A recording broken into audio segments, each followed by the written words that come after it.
Ce beau moment de retrouvailles à Jeumont ce matin, nous en avons rêvé. Donc ce qui a changé, c'est effectivement l'engouement qu'on a pu remarquer à la fois pour les conseils des sages et pour la fédération. Donc le conseil des sages, on s'est dit, bon, on part d'une feuille blanche et on s'est donc rapproché de la fédération pour essayer de travailler avec cette fédération, avec vous. L'administration, des fonctionnaires territoriaux, en tous les cas des agents de la fonction publique territoriale, peuvent être aussi porteurs de cette démocratie participative.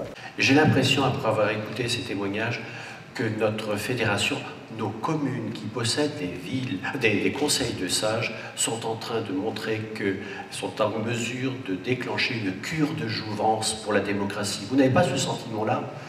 Avec des personnes identifiées, tant du côté du conseil des sages, que du côté des élus, que du côté des responsables de service. Chaque fois que nous avons une demande à faire sur tel ou tel point, nous avons une réponse. Donc à partir de maintenant, il va y avoir du bruit. Pendant 40 secondes, je vais vous voir en binôme avec quelqu'un que vous ne connaissez pas. C'est parti. La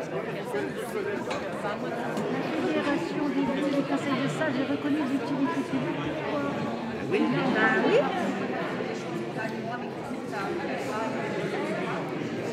Avant de parler de la nature en ville, c'est le thème de la conférence, avant de parler de la nature en ville, je vais parler de ce qui se passe au niveau de la campagne.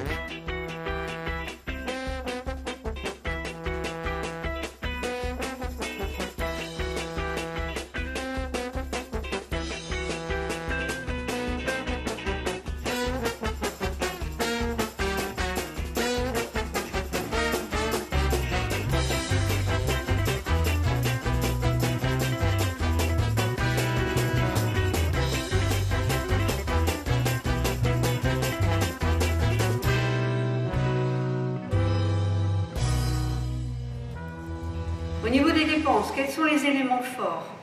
Eh bien, ça sera bien évidemment le livre blanc. Donc c'est se donner une méthode, c'est se donner des orientations et c'est permettre vraiment la rédaction d'un livre blanc qui sera de qualité, je n'en doute pas, avec une résolution qui permettra de placer la fédération au cœur des enjeux, qui témoignera de ce que sont nos sages, les sages. Quand je dis nos sages, c'est-à-dire ceux qui constituent le territoire, ceux qui sont sur le territoire national, et les sages dans ce qu'ils apportent à la construction de notre société bienveillante. On sent que c'est désormais sur tout le territoire que ça commence à bouger.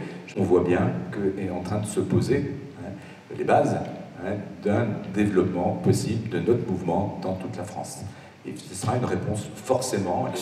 J'avais chez moi mon neveu de 8 ans qui est en vacances à la maison. Quand je lui ai dit que j'allais au congrès des sages ce matin, il a pensé que j'allais retrouver des druides.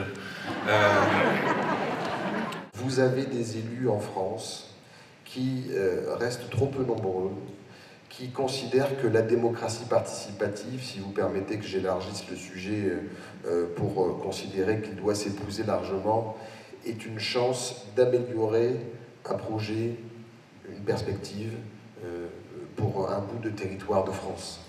Le travail au quotidien du Conseil des sages et le travail sur la durée de la fédération des villes et des conseils des sages est ce fabuleux outil pour réveiller justement la prise de conscience citoyenne et politique. Enfin, à prendre connaissance et à promouvoir le livre blanc de la Fédération présentant la contribution de plus de 100 villes de France à une citoyenneté affirmée au service de l'action publique des villes de France. Je vous remercie.